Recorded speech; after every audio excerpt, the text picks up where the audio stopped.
Gridiron Grinder! Hut hut hike! All right, it's Wednesday night, Gridiron Grinder time.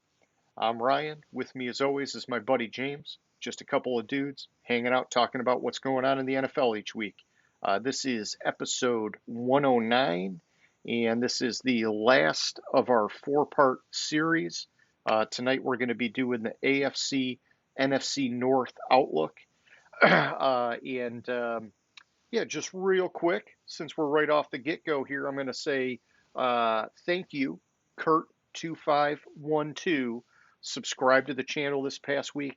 Got us back into double digits, James. So, little pat on the back for Quality. Kurt2512. We appreciate that. For tonight, we're going to do our standard agenda. Kick things off with Name That Stadium. Then we'll cover the news from the past week. After that, we'll get to our main event, the AFC NFC North Outlook, and then we'll close things off with Question of the Week. And so, with all that being said, how's it going tonight, James? It's going good. How's it going with you? It's good, man. I mean, I don't know, dude. It feels weird that it's a Wednesday. It's like my mind, it's been such a busy week. I feel like it's at least Thursday. It just is, it's throwing me for a loop, man. Yeah, it kind of. I, without looking at my fucking calendar, I don't know what day of the week it is. So, I literally at work live by my calendar. If it's not on my calendar, or somebody hadn't told me about it and put it on my calendar, I It don't know doesn't what the fuck exist. it doesn't exist, and it's just it goes like that every day. So I realized it was Wednesday. I was like, oh shit, I gotta watch Hard Knocks, and so put it up while I was working. Oh, Right don't there. tell anybody. I don't know. You're probably allowed to do that as long as you get the job done. But I just uh, had, I'm working, have a TV on. It's a big deal. yeah, like listening to the radio. Like, come on, no harm, no foul. Yeah, exactly. Well, cool. So, did you got to watch the full episode then? Episode three? I Or are you did. catching up I yet? did. Yeah. What'd you I got think? I you know, I I thought that the defense needs fundamental tackling. Oh Like yeah, they either go really high or they try to shoulder tackle, and that's not going to cut it in the NFL. You no, have to wrap up. You have to wrap up, take the guy to the ground. You can't just hit him with your shoulder and hope he falls down. I agree. It's making me a little bit nervous. I'll say, the joint practices with the Colts, the start of that looked nasty. I mean, the Mhm. offense dropping passes, just Yeah. all sorts of stuff, and then it looked like as those went on, the team improved, which looked good.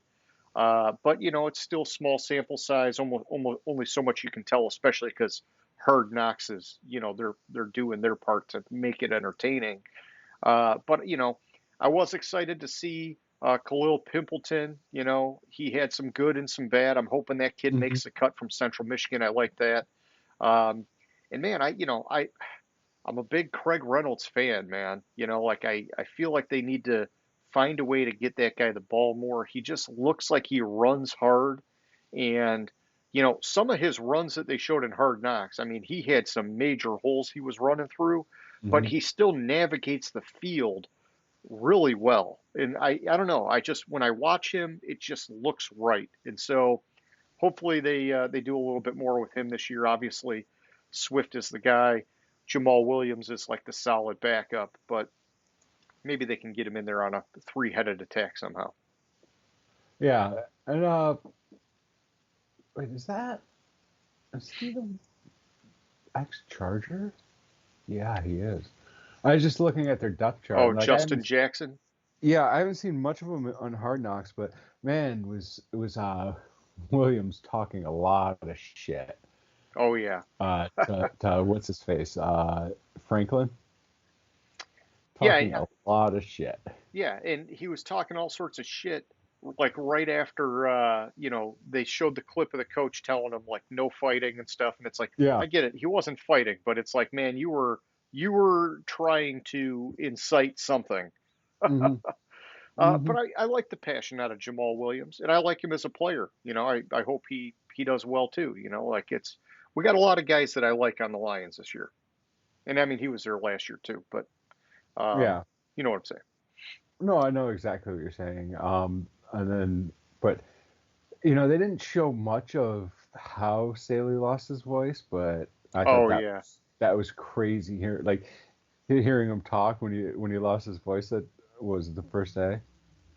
yeah. He was trying to yell at some of the players, and it just was like, oh man, I felt bad for him a little bit. It's like that's such a critical time to lose your voice. Like each one of these practices, they're such a big deal right now. You don't want Mhm. to not be 100%, but it's okay. I mean, they got through it, and they, like I said, they looked like they got better as the joint practices went on, and so that was at least a little bit encouraging.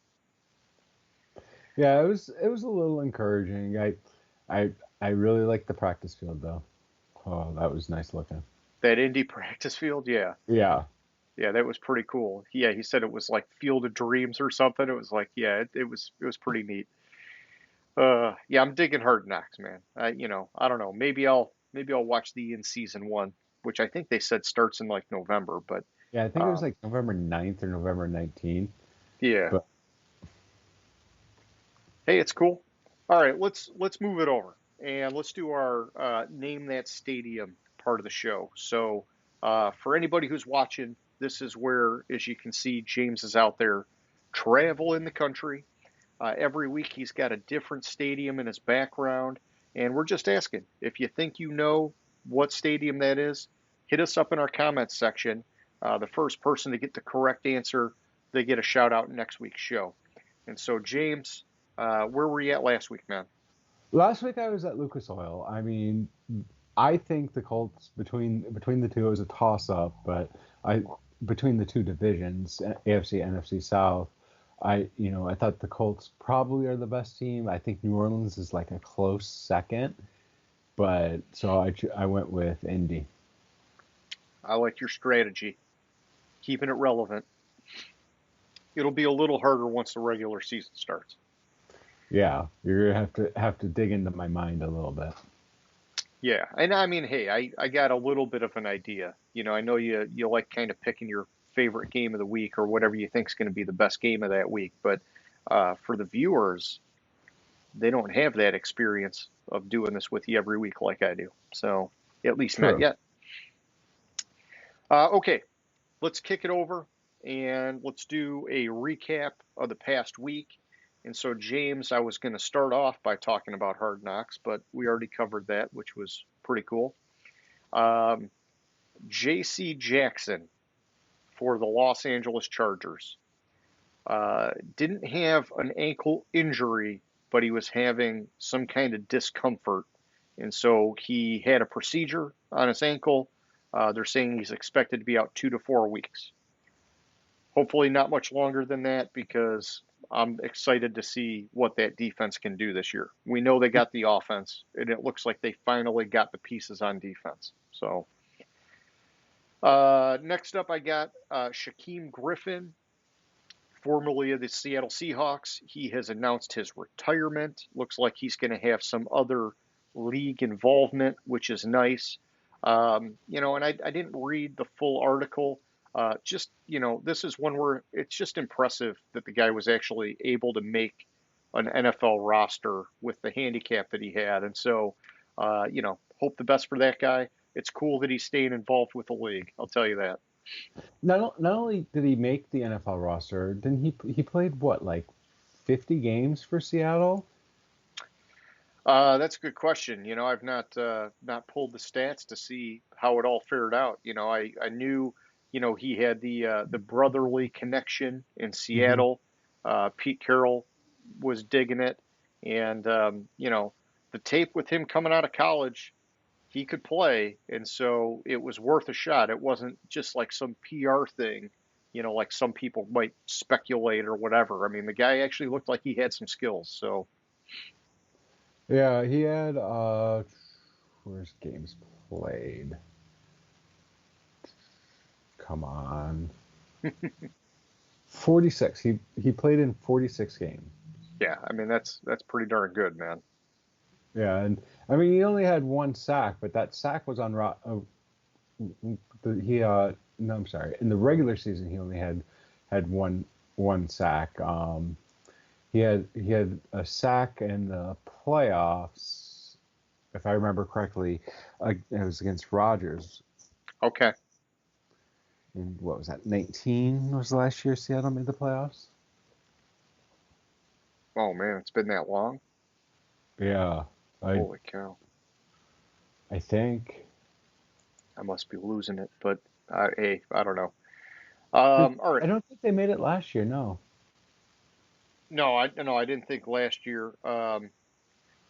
Yeah, I guess it would make sense. But so in other news, James, I saw, and I'm just kind of burning through them here a little bit. I saw Chase Young got put on the PUP list, physically unable to perform. He'll be out for the first 4 weeks of the season. There were a number of other players that hit the pup. I didn't list them all out, but there are, some things that are notable. Kayvon Thibodeau, the Giants defensive end, sprained MCL, expected to be out 3 weeks. That's one to keep an eye on. Jesse Bates, the safety for Cincinnati, he has reported to the team, and he has signed his free agents. Yeah. He has signed his franchise tag tender. Thank you. Yeah, and a correction: Seattle made the playoffs in 2020. Okay. For some reason, I completely forgot about that. They won the division, so. I gotcha. Hey, no biggie, man. In other news, Kenyon Drake, the last I heard, it hasn't happened yet, but he's expected to be released by the Raiders. Mm-hmm. You know, they got Josh Jacobs. They got a rookie they really like. I think, all that makes sense. He'll find a spot somewhere. He's got enough tape on him that somebody's going to give him a shot. This next one, James, I'm really pumped about this guy, man. I watched this game this past week. The Baltimore rookie tight end, Isaiah Likely. Yes. Holy cow. That guy, you talk about making the most out of your opportunities, man. That guy looked really freaking good. And, if he stays on that course, that'll be one heck of a 1-2 punch for Lamar Jackson, having him and Mark Andrews. And so, still small sample size, but the guy, man, looked really freaking good. Mm-hmm. And then, in the sadder news of this past week, couple deaths, NFL related. We have Len Dawson, Hall of Fame quarterback, passed away at 87. Was part of the Chiefs' first Super Bowl win, I believe. And then we've got Jamie Roots, who was the Texans' first team president. He passed away at 56. That's a young one. I'm not sure what happened with him, but Len Dawson, 87, nice ripe old age. Jamie Roots, that's on the younger side. Still, sad for both of them in different ways. And so, yeah, just reporting the news there, James. What did I miss, man? So with the Dawson thing, like he had gone into hospice a number of weeks ago. So I mean that we knew that kind of that was coming, but he led them to their first Super Bowl win, and the most iconic photo of him is at halftime of that Super Bowl. Was it Super Bowl II? Something like that. Anyways, he's sitting on a chair, like it's all dirty, has like a Fanta in between his legs, and he's smoking a cigarette. The good old days. Yeah. So I thought that was just an interesting thing. News wise, they didn't get paid much back then, James, so it was a pretty stressful job. You had to smoke them if you got them, kind of thing, right? yeah. I'm trying to think if there was, not much else. There was just an interesting fact that I realized this week. What's that? So deals with the Tigers and the Lions. So little baseball. The manager or coach of of the Tigers, Hinch, was on the 2003 team that lost 119 games. Okay. Dan Campbell was on, what was it, 16 Lions team. Was it 16? No, you're Whatever. talking the 0-16 year? Yeah. That was Oh, like and 2011 or 9. something? 9? Yeah. 2009? Whenever it was. It was a He was while on ago. the 16 team. So both the Tigers and Lions, the baseball and football franchise in Detroit, are led by their coaches were on the worst teams in franchise history. Well, what are you trying to say here, James? No, I just thought it was an interesting tidbit. Like it never occurred to me until I had read it. And I forget what I was looking at, and read it, and I was like, huh. Yeah. Hey, I don't know. I tell you, I'm loving Dan Campbell. I'm hoping it works because he's got the right kind of energy, man, and He has he's the right kind of definitely a player's instinct, coach. and I love his like the stuff he was like. If you watch the beginning of Hard Knocks when he came in with like the baby powder or whatever all over his jeans, and he's saying, we got to shake off that shit to win or something. Like, I mean, thought that was the right perspective. Yeah, they played a decent preseason game. They didn't make the plays when it mattered, and they lost the game.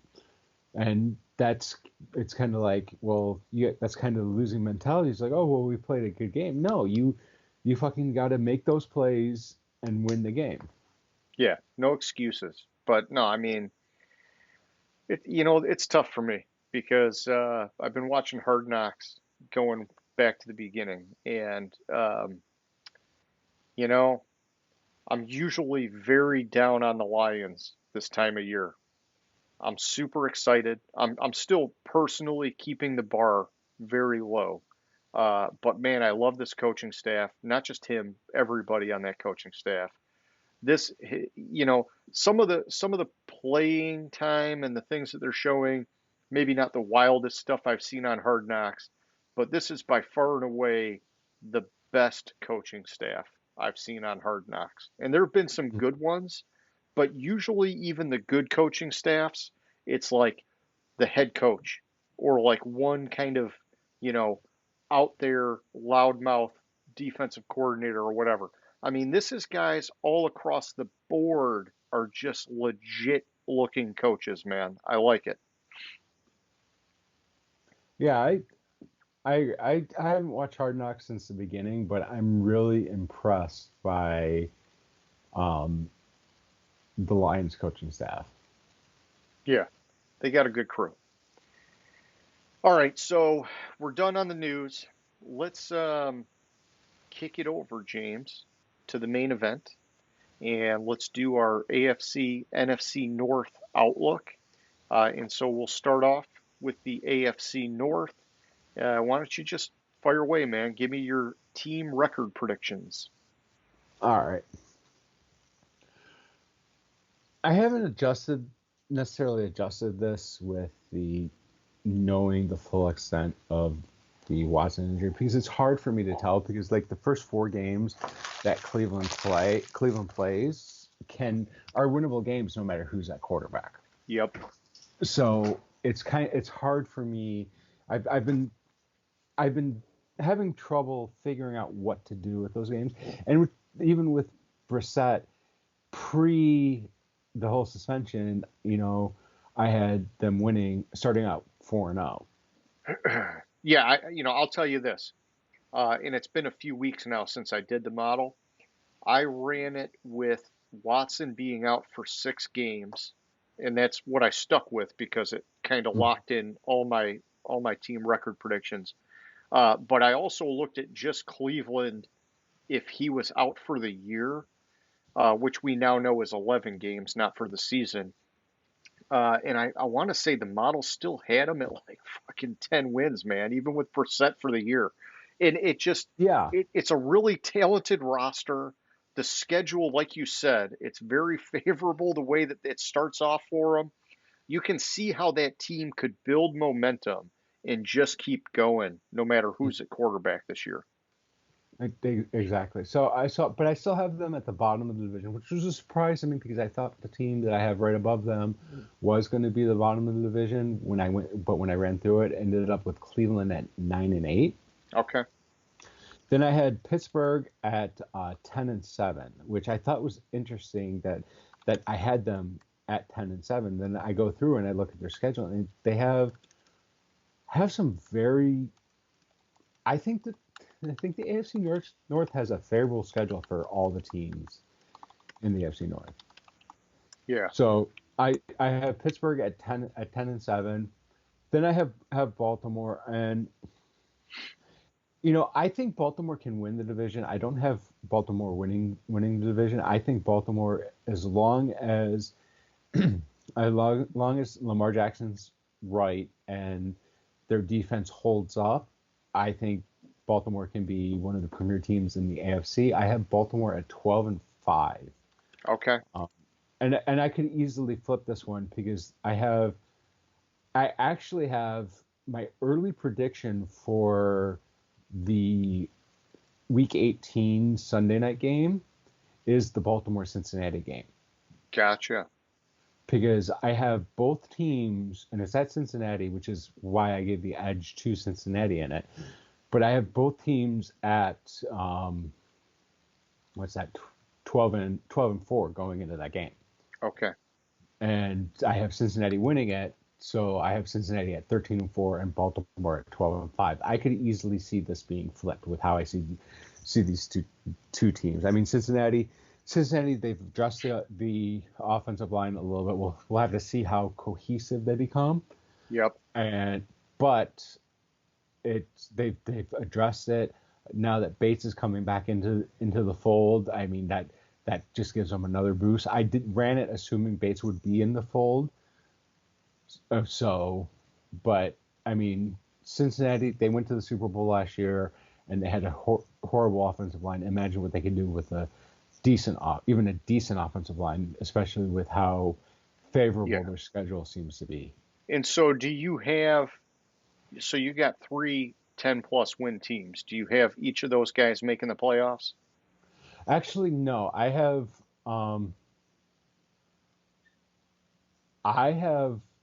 Baltimore missing. I mean, Pittsburgh no, missing. I have Pittsburgh missing. I think in the AFC you need 11 wins to make the playoffs. Okay, I gotcha. Well, so we're in different places for the AFC North, and I'll tell you what the model is saying. Um, Good, bad, indifferent, whether you like it or not. The model's got Baltimore on top at 13-4, which is pretty similar to what you're saying could happen. But from there it varies. I've got Cleveland at 12-5, which originally had Watson out for 6 games. Even with him at 11, like I said, I mean they could be 10-plus wins either way. Cincinnati I've got in third at 10-7. Pittsburgh's the shocker. The model's got them at 4-13. James, this one's tough. I mean, we've talked about it with Tomlin. He coaches the heck out of his guys. And even if they ran with Trubisky, Trubisky's actually had a pretty good record as a starter in his time in Chicago. He's won games, no matter how erratic it was. They still got TJ Watt. They still got a lot to like. And so I think they'll outperform the model. I'm just not sure how much. And there's, Kenny Pickett's the wild card. I mean, he looked freaking amazing in this past week's preseason game, and quick too. That's been the big difference between him and Trubisky. Trubisky's hanging onto the ball, and he's getting a lot of pressure. And part of it is not so much he's hanging onto the ball too long, but their offensive line is weak. And so it's kind of like a double whammy. Pickett, man, he is like lightning fast getting the ball out of his hands. If he can do that week to week, I think he's the starter sooner than later, and he can make up for that offensive line being as weak as they are this year. That could totally change the outlook for the AFC North, in my opinion. Nonetheless, I had my top three guys making the playoffs. Baltimore got the 4 seed, Cleveland got the 6, and Cincinnati got the 7. I was a little bit surprised that this division in my model had 3 teams making the playoffs. Just kind of going from my gut and off the top of my head, I would have thought it would have been the AFC West, Hmm. but it wasn't. It ended up being the North in my model, at least. Yeah. So my seeds in the AFC, I have Buffalo with the 1, the Chargers with the 2, Cincinnati with the 3, the Colts with the 4, Baltimore with the 5. No, I'm sorry. Vegas with the 5, Baltimore with the 6, and Tennessee with the 7. I gotcha. Okay. Yeah, so I've got Buffalo at 1. We shared that. Then I got Indy at 2, the Chargers at 3, Baltimore at 4, Kansas City at 5. I know you were down on Kansas City. Cleveland at 6, Cincinnati at 7. All right, let's move it on over, James. NFC North time. I know, every year this is where it gets to be a hot topic. We got to talk about the Lions, and usually we're very emotional about the Lions. I kind of already gave you some of my thoughts on it, but why don't you hit me up, man? Give me your record predictions for the NFC North. Okay, so I'm going to start at the bottom, and there was a little bit of movement in my NFC North. I have Chicago at 3-14. Okay. And then I have Minnesota at 5-12. And I really, really, really want to be on the Minnesota bandwagon. But and I can see them exceeding 5 wins, but it's just with New what I've coach. seen from them, new coach, the whole discussion of Kirk Cousins that's been going on in the offseason. Oh, it never ends with Cousins. Yeah. I just have and that defense. I have concerns about where that defense is, so I have Yeah. them at 5-12. This one is an unfortunate one because Unfortunate. Okay. You got me waiting. I was just glancing at where I had them winning games to see if there was, because I don't like picking them with this many wins. I have the Lions at 11-6. Okay. I know you're don't know nervous what. because you were high on them last year and it kind of blew up in your face, but it wasn't your fault, James. Or no, the year before, I'm thinking when they had Yeah, Patricia and you were like, "Oh, this is the year," and I was like, "Oh, no, it's not." But hey, he can't hurt you anymore, James. He can't hurt you anymore. yeah, and just watching Hard Knocks and watching Campbell and how he is with that team. I think he can get this team to even over. What's the word I'm looking for? Over Not over. 500 or over 10 wins or over, No, over the over. hump. Not over the hump. Damn, overachieve. Sorry, Okay. my brain was going I was blank on trying that. to But help you. I was trying to it's help not over succeed. you. It's similar, and then but I was stuck on succeed. But I think he can have them overachieve. I have concerns about the defense. I have a lot of concerns about the defense, especially with what I'm seeing on the tackling. Yeah. But hey, they seem, watching from preseason week 1 to preseason week 2, they seem to It looks like there's been some improve. improvement. And I think what was he called? Hold on. I have to find the Rodrigo. oversized Backstreet Boy Oh, at defensive end yeah. is going to have. He's one of my early candidates for Rookie of the Year based on what I'm seeing out of him. He really Man, I hope truly, so. I he hope so. truly looks like the real deal. I'm so nervous, man. When I look at him, maybe it's because of his height. He looks like he needs to add a little bit of weight, but if the speed's there and the technique is there, he's, I mean, on paper, he's got the right size. And so it's not like, I'm just like pointing out the appearance, like the one guy said, like, oh, the baby face, whatever, Backstreet Boy or whatever. It's like, Yeah. I'm just, man, I want him to be so badass, and I want him to be so badass like right out of the gate because it would just be such a game changer. And I'll tell you, and I'm like knocking on wood and everything, watching Hard Knocks, I was like, it just seems weird that we have an early round pick like that that's not already hurt. Hmm. It just seems like we've had really bad luck with our rookies, and I'm keeping my fingers and toes and everything crossed, man.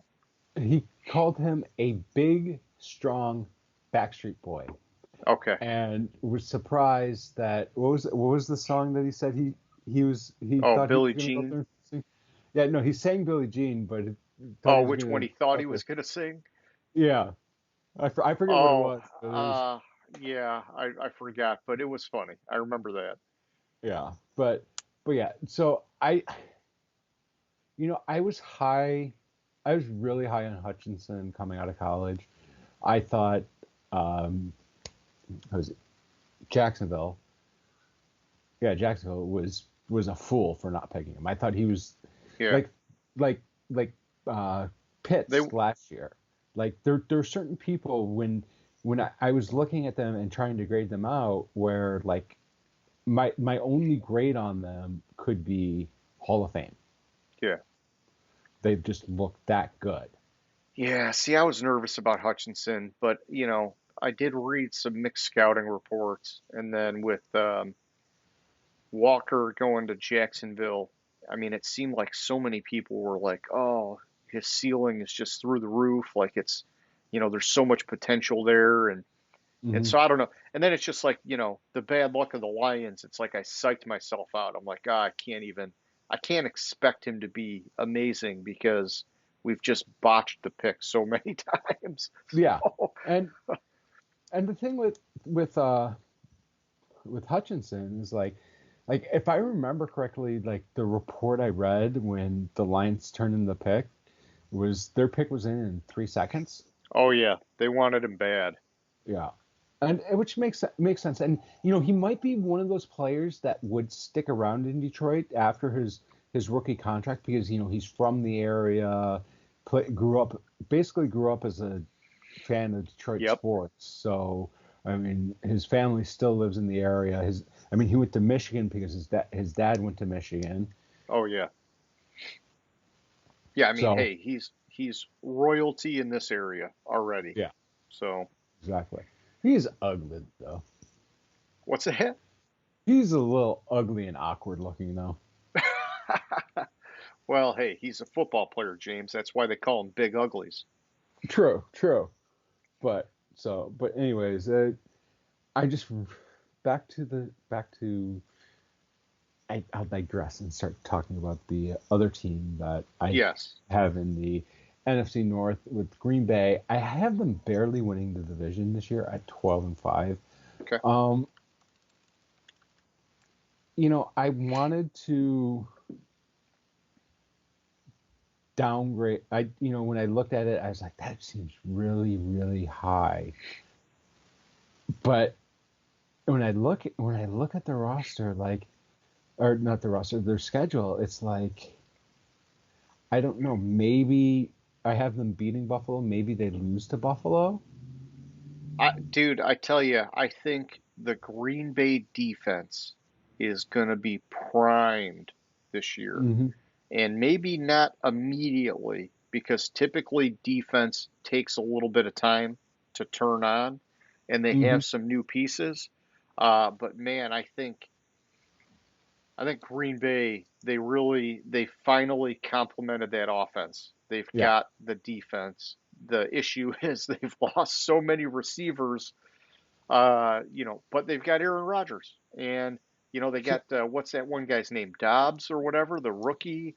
mhm. It's they find guys, man, and Rodgers will make it work. And then even if they need to take some pressure off of him, they got two solid running backs. They will just pound that ball. Their defense will play strong. I like Green Bay a lot. Uh, So I like the way they're built. I like their coach. this Rodgers, this I'm obviously hot and cold on him, but yeah. so Earlier in the offseason, I heard an interview of Rodgers, and so they were the first thing that he talked about, like the question was about like the how is the team looking, this and that. First thing he started talking about was how good the defense is looking in practice. yeah, Second thing he talked about, which I've never heard him talk about this going into a season, like it's been a number of years. I listen to Sports Talk Radio. He's always on this every year before the season. He's always on this one show on Sports Talk Radio I listen to, and I've never heard him talk without really being prodded for it. Talk about winning a Super Bowl yeah, and how he thinks this team can win a Super Bowl. I agree with him. There's 4 or 5 teams every year that have a legitimate shot of winning the Super Bowl, and it was something along the lines of he believes wholeheartedly that Green Bay is one of them, and it wasn't like that lip service that you generally get from every team. First of all, I've never heard him mention yeah. that this early in this season. For him to mention that, and first thing he talked about is defense, that scares the shit out of me. Oh yeah, no, I think, man, they've got talent at every level on that defense now, and not just like a little bit. They've got a lot of talent, and so Mhm. I'm pumped up to see what Green Bay can do. They could get something done this year. And I mean, they've been winning a lot of games the whole time LaFleur's been there. It just and you can't put anything past Rodgers. It's just a matter of, you know, the old saying, defense wins championships. Mhm. Can that defense help get them there? Because Rodgers on his own really hasn't been able to do it. And that's not anything against him because it's a team sport. It's just, you know, they finally, I think, have built the full picture. Yeah. So and ultimately in the NFC, I have the Rams as the 1 seed, Green Bay as the 2 seed, New Orleans as the 3 seed, Philadelphia as the 4, Detroit as the 5, Ooh. Tampa Bay as the 6, and Arizona as the 7, Okay. which leads to a matchup in the first round of the playoffs of Philadelphia and Detroit. Oh, wow. What a way to start the playoffs. The same way you start the season. Yeah, and I have Detroit. I have the Lions losing the first game of the regular season, but winning the playoff game. No. I have them winning both. Sorry. Mm. My eyes misaligned. It went down. It went down to Houston when I glanced at it. So I have them, and then I have them playing at the Rams. And with me being in Los Angeles, if the Lions make it to the second round of the playoffs and playing in fucking LA, Well, I'm you're going to flying me out there, is what heaven you're and doing. earth to fucking go to that game. Yeah. Yeah. I mean, I'll fly out there, drive out there, whatever I got to do. We'll make it happen. All right. So for the NFC North, I've got Green Bay at the top. I've got them at 14-3, which is strong, but it kind of goes to some of the things you're saying. The schedule is it's soft for all the teams in the NFC North. It's not just the Lions. The defense is there, the run game's there, the coaching's there. 14-3 is pretty high, but they could get close to that, in my opinion. The model thinks they'll get there. The wild one for me is Detroit. It's second in the division. The fucking model, James, has them at 13-4. Mm-hmm. How the hell that happens, I don't know. Some of it, I've gone back. It's the momentum factor in the model, and it all depends on what happens in week 1. If they lose week 1 to Philly, the model completely flips on them, and they're as low as 5 wins. And so Mm-hmm. that first game is going to be critical for the Lions. They've got. I've not done this for every team. I've only done this for the Lions in my model, but I've got to believe that is going to be the widest range for any single team, from Mm-hmm. 5 wins to 13 wins. It just goes to show you there's a lot to like, but there's also a lot to hate. They have weaknesses in a lot of parts of the roster still, but they've put together a good, solid caliber level of starting players. There's not a ton of depth, and so if things don't work out to plan or we have some injuries, it gets dicey fast for the Lions. My personal expectation is lower. I got them kind of in the middle. I think 9 wins is where I've got their ceiling personally, and I would be more comfortable putting them at something like 7, to be honest. But hey, it's the Lions. I love them. I hope they get there. It'd be amazing if they pulled that off. Well, the thing about their schedule is, of their 8 road games this year, obviously take out the division, only at New England and at Dallas are hard ones. Yep. They're at the Giants, they're at the Jets, they're at Carolina. Yeah, I think they've got a lot of things working in their favor, Mm-hmm. which is why when the model spit this out, I was like, no way. But I went back through it and I was like, man, there's a scenario. There is a scenario. Uh, you know, that's not me drinking the Kool-Aid. That's what the model is saying.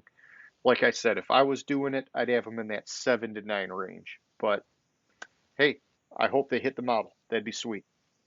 Yeah, but it's also the schedule for the NFC North is kind of easy too. So I agree, dude. I agree. I'm with you. And so, third in the division, James, I got Minnesota. I've got them at 5-12, which matches you. That's pretty cool. Minnesota, it's tough because actually, I like their I like their roster defensively on paper. It's just a matter of can they pull it together. And then on offense, we know what they have. It's just a matter of are they going to execute the way that they can with a new coach, new playbook, all sorts of new things going on. I think they can exceed 5-12 like you talked about. And I was actually shocked to see the model have them that low. If anything, I would have thought the model would have had them in Detroit flipped mhm. because I could see Minnesota having the higher ceiling and getting hot. But, you know, the model says what the model says, and I'd be happy as hell if it played out. And then at the bottom, I got Chicago at 1-16. The model does not like them. Horrible offensive line, a totally gutted defense, Mhm. new coaching staff. I mean, it's bad. They've got weak wide receivers. I will say this, in my opinion, they will outperform this because they have a mobile quarterback. He'll be able to keep them in games. I think they get to at least 2 or 3 wins. But this is the model basically saying, hey, this is a bottom feeder team in terms of their talent. Unless Justin Fields can just come out and be a freaking god all on his own, this team is in serious freaking trouble, man. And Mhm. and if they had a pocket quarterback, oh my God, they'd be an 0-16 team, dude. So I think Chicago is, if not the worst, one of the worst teams in the NFL. And Yeah, you look at their schedule. While I say the NFC North has a relatively easy schedule, the league did no favors to Chicago with their schedule. At New England, at Dallas. I guess that's it. But it's like they play San Francisco, Green Bay. That can't be right. Yeah, they play San Francisco and Green Bay to start the season, back to back. They have New England and Dallas, New England, Dallas, Miami, and then I mean it's just the schedule did them no favors in how it lined up. No, I'm with you, man. I think they got an uphill battle, and for a team that's rebuilding, oh my gosh, it's gonna be tough for Chicago, man. I mean, it's weird because they have clearly moved to an offensive frame of mind, but they did not do Justin Fields any favors. The Hmm. offensive line sucks. They didn't get him a wide receiver one. I like Mooney. I like him a lot, but he's not a wide receiver one. Uh, I like Montgomery at running back, but horrible offensive line. Yet again, it's gonna be a problem for him. I like Cole Kmet. I think he's gonna have a good season, but it's just like, man. And then the defense it's like not even a shell of its old self. I mean, it's like totally different now. So, Honestly, what I would do if I was Chicago, and this is going to sound crazy to you, okay, let's hear it. and I want to verify, I want to see something real quick, but I would not play Justin Fields this year.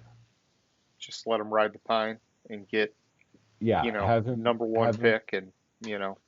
Well, Yeah, all right. So, James, I was going to put that into the question of the week, but let's just talk about it now. Let's just say they go 1-16, like the model shows them, and they've got the number one pick next year. That's 2 full years of Justin Fields, and it's like, okay, they only win one game or whatever it is. Would you cut bait and draft a quarterback at one overall next year when they're saying next year could be the dynamite quarterback draft that we haven't seen in a while? Or do you say, no, you got to give the guy a chance because you haven't set him up to succeed? It's almost like not the same really at all, but it's like the Josh Rosen, Kyler Murray thing. It's like they saw enough in one year, the team sucked, they got the number one pick again. They're like, no, we're moving on, man. I don't know. I have to pull up my quarterback rankings because there's some good ones coming out. Yeah. And it's a very tough question to answer because Fields could look amazing and just everybody else be that bad. And so it's like, yeah, well, I mean, obviously he's doing his part. Um, and so it's hard to answer. But it's like when you pick that high, it's hard to not take a quarterback, you know? And it's almost like maybe you take a quarterback and you hope you can trade him and get something decent in return for him because it's just, what are you going to do? Take an offensive lineman at one? You could, that's probably the most acceptable thing other than a quarterback. It's just tough, man.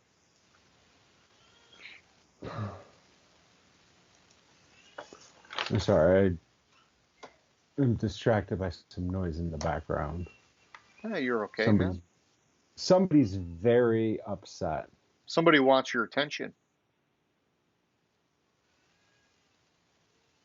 So I got distracted by that, and so I want to look at if it's. I want to look at my notes so far uh, on the draft.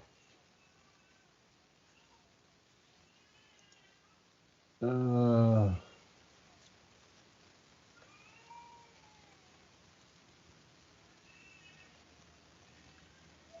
yeah, that's a good one. She. I don't know who's number one though so far. Well, they got to play it out, but there's, Yeah, but like CJ Stroud is. I mean, he's mobile. He doesn't use his mobility. You have Bryce Young.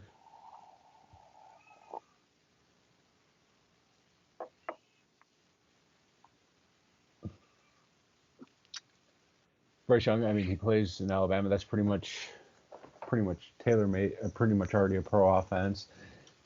Tanner McKee. I think well, after you're getting after like, I mean, if you got the number one pick, it's your choice, you know? and you have the guy in Miami. What's his face? What's his name? I see none of my notes. See, I defer to you for a lot of the college stuff. As we get closer to the draft, that's when I dive in hard for college football. But right now, I'm focused on the NFL. The guy in Miami is the guy that I I would like. I would almost like the Lions to draft him. I'm trying to think. Is he? I just have to. I don't have my full notes on him, but Okay. I was seeing some stuff, and of course it's not loading. I'm trying to remember his name. Um, yeah, I just Googled Tyler Van Dyke, Jake Garcia, Yes, it's Peyton Van Dyke. Matocha. Van Dyke? Yeah, it's Tyler Van Dyke. Yeah, I don't know much about him. So he's probably him and Bryce Young, based on what I've seen so far, Okay. are probably the two best quarterbacks that could be drafted this year. Oh, Uh, I just saw a Miami quarterback recruit got a $9.5 million NIL deal. who? Wow. John Ruiz. He got a deal with Life Wallet for $9.5 million. This is where it gets crazy when you pay college players, man. hmm So, so the just glancing at stats. The first stat I have on Tyler Van Dyke, his first game, yeah, it was Central Connecticut State. Yeah, it was only 11 passes. He was 10 of 11, 270 yards and 3 touchdowns. Okay. Yeah, so I mean, very efficient Yeah, and effective. I mean, it's both. I mean, he got the three TDs. He didn't need to throw it that much because he just fucking lit it up. yeah, and I wanted to pull his. I'm piecing together my notes and what I want to keep an eye out for the upcoming draft. Okay, so his completion percentage in 2023, 62.3%, 202 for 324, 2,931 yards, 25 touchdowns, 6 interceptions. Okay. Season long passer rating, 160.1. You like this guy, man. You like him. And you apparently like him more than you like Jared Goff. What's up with Oh, that? I'll say this, James. I'm a little bit bummed out that they're not doing a little more with Jared Goff and Hard Knocks. And I'm not mhm. saying make him the focal point, but he is the quarterback of this team. Just get a little bit out of the guy. It's like they're just like ignoring him at this point. Yeah, they're kind of ignoring him. Um, they're really ignoring Jared Goff and Hard Knocks. Just just glancing, I'm looking at these stats, and And you're digging it. Digging it yeah, big time. inside the 10-yard line, 7 for 9. In the red zone, 22 for 41 with 13 touchdowns.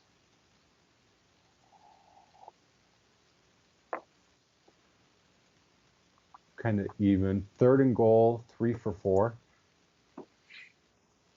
All right. So while you're looking at that, He let me. has one incompletion on fourth down. Out of how many attempts? Well, I mean, it's 9, so he's basically 90% on fourth down. That's clutch. Just, I'm, the more I, looking at his stats, looking at what I've seen, looking at the write-ups I've seen on him, the more and more I'm growing to have a man crush on this guy. Hey, that's good, man. You got a season to either commit to it or to be like, nah, it's not what I thought it was. Just glancing, it doesn't look like he played much against. He played one down or had one attempt against Alabama, but I mean, pretty regularly. I mean, he had 90%, 75%. Pittsburgh against Pittsburgh, who was ranked number 17 at the time, he was 76%, 32 for 42, 426 yards, 3 touchdowns, 1 interception. What kind of size this guy got? He is 6'4", 224. So he's a pretty big passer. Kind of light for being 6'4", but I mean that's bigger. Like the what's his face out of Alabama's, I think, a smaller quarterback. Bryce Young. Yeah, thank you. Bryce Young's shorter too. Yeah. So yeah. So I mean, he doesn't have that many rushing attempts at Miami. He mostly passing. Apparently, he played on defense at some point. Okay. But yeah, it's just. I mean, he had 53 rushes for 57 yards, which is still not that bad of an average, even though it's a small sample size on him. Gotcha. Hey, that's cool, man. That's cool. All right. Well, here, let me give you the the other, I guess, question of the week that I came up with since we kind of spilled the first one out there. And so this is just sticking with the Hard Knocks thing. We got frickin' Malcolm Rodriguez, aka Rodrigo, another episode where they're pumping this kid up. Do you think he's going to be the real deal, James? And before you answer, I'll just give you my 2 cents. It's obviously very tough to evaluate, still a small sample size. We've got probably the weakest linebacker room in the NFL. And so he's got the opportunity. The tape I've seen in Hard Knocks, he's made some good plays, but I also feel like he's just kind of been in the right place at the right time. And I'm worried that he looks a little stiff. He's not very fluid when it comes to real NFL game action. I'm not saying he's not going to be the guy, not be a starter. I'm just thinking let's temper the expectations a little bit. He's still a rookie. He still needs to develop. I love his attitude. It just, I don't know, man. It's like the typical Lions. I'm just nervous about anybody because, we've got such a bad track record. What do you think about this guy, man? Okay. As I'm answering the question, I'm going to tell you that Bryce Young is 6 foot, 194 pounds. There we go. Really light. Really light. Really light, really, really small. Anyways. So I like the tenacity I see from Rodrigo. I think he feels to me like a pit bull that will do whatever it takes. Yeah, a lot of the plays that they show is good plays. Yeah. It's almost like he's in the right spot and he's being really overhyped. Like with the one incompletion in the red zone where he was in coverage, he was in coverage, he was kind of lagging behind the receiver a little bit. It wasn't good coverage, and the announcer said that he had good coverage. Yep. They're talking. I swear I heard, who was it, Shep say that he was fighting for a starting spot. Oh, yeah. No, they said he's got the opportunity.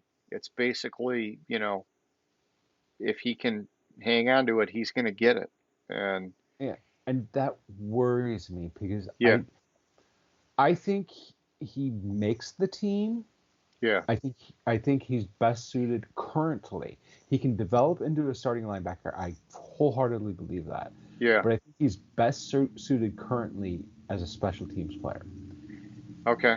Yeah. And I tell you, it's weird because I think about Central Michigan guys, and the it just reminds me they're not the same kind of linebacker. I don't want to say that at all. But it's almost like I could see him having a Nick Ballore kind of career Mm. path where he's like a career backup linebacker, special teams guy that's good enough to keep hanging on to jobs, but never really good enough to start. Um, if he really is that stiff and he can't make the right adjustments or progress in the right way, he could still be a good 10 plus year player in the league. He just may not be the stud that we want him to be, which really isn't even fair to put on him because he's a sixth round pick. But, Mm. um, I just, damn, I love linebackers. I'd love to see this guy kick some ass. And Nick Ballore's had a great career. It's just that he's never ascended to starter level, and so um, I don't know. And I think for Rodrigo, that'd be a great career for a sixth round pick.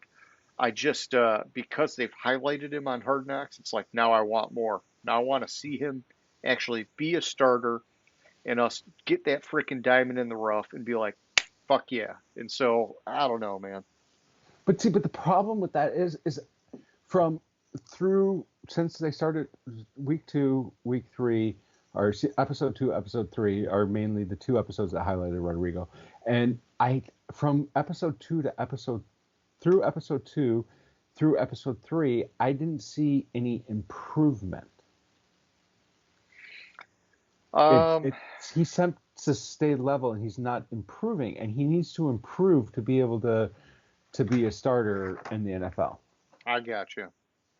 Yeah, and so that I can't speak to that as much about, maybe there was improvement and they just didn't emphasize it as much in episode Possibly. 3. I mean, I think them saying that he was getting that starting job or had a chance to hang on to that starting job was, that to me was huge. It was like, okay, they're saying he's doing good. But yeah, they didn't put as much on him as they did in episode 2. And so yeah, I guess I see what you're saying. Hmm. All right, so I don't know, man. We went through it pretty fast tonight. I kind of thought we would talk a little bit more about the NFC North, but that's okay, you know? I think it's because of the fact that we're worried because we have such high hopes Yeah. for what's going on And with the they've Lions. sucked forever. Yeah, and it's like we have those we. I think this is the first time you and I have talked about the Lions, and we had them. I mean, you have them obviously higher than me, but we had them so high. We normally just sit down and we way temper our expectations for them, Yeah. or one of us gets overhyped on them. So it's like I don't think we had much to argue about. Plus, I like what I'm seeing in Hard Knocks, so there's not much to say. Oh well, that has to. Besides, obviously, the defense. Yeah, and that's the thing that worries me is if the tackling doesn't improve, I mean that right there could be the Achilles heel. Hmm. I mean if the defense just bends all day, we got a problem. So, Yeah. um, but I'm excited for the offense, especially because we know at some point we're going to get Jameson Williams in the mix, Yeah. and I think that that's really the big game changer, and that's where I'm looking to next year as that's really the year where I'm gonna raise the bar. Like next year to me is like it's got to be plus 500. This year, like I said, I'm in that 7 to 9 range. If they got if they got to what the model said, I would go crazy. I'd probably go streaking in the fucking streets. I don't know, but it'd be wild. I'll tell you that. Yeah. It's a little crazy. It's way crazy, especially because if I ranked the rosters in the model, the Lions are nowhere near that high. And so it's just the right combination of the schedule and the momentum factor, and it's almost like everything just works out for the Lions. But in reality, it's never that pretty. And so, like I said, it all depends on week one. They lose to Philly, all bets are off. We're talking 5-win team. So, Yeah. you know. All right, well, that's all I got, man. Are you good? You got final questions, comments, concerns you want to go through? What you thinking? I just was glancing at something and I was reminded of during the fourth quarter of the preseason game Yes. what Dan Campbell was saying on the sidelines, like that one defensive drive was if anyone gets a punch out here, they can fly the plane home themselves. They can Oh, literally yeah. pilot the fucking plane. It's just such a great line. Well, I think that's his thing. He's got the crazy, random, just little highlight reels that people love, man. Yeah. I was just I'd love to reminded get him on the of show.